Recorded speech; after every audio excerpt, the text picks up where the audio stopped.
জাহান্নাম বছরে 2টা নিঃশ্বাস ছাড়ে। কয়টা নিঃশ্বাস?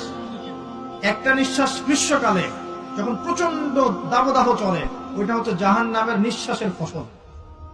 ওই প্রভাবে পৃথিবীতে এরকম দাবদাহ চলে।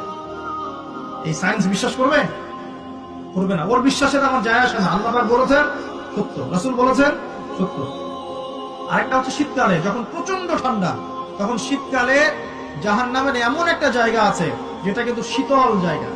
জাহান্নামের পুরো জায়গাটাই কিন্তু আগুন নয়, এমনও জায়গা আছে যেটা কি খুব শীতল। ওই শীতল অংশ শ্বাস ছাড়লে এই যে পৃথিবীতে সেই এই শীতের একটা প্রভাব চলে আসে, প্রচন্ড ঠান্ডা শৈত্যপ্রবাহ চলে আসে। এটা হয়তো অনেকে বিশ্বাস করবে না, মনে করবে যে ধর্মান্ধ কথাবার্তা। হাদিসে আছে নবী সাল্লাল্লাহু আলাইহি ওয়াসাল্লাম বলেছেন, কে সত্যবাদী?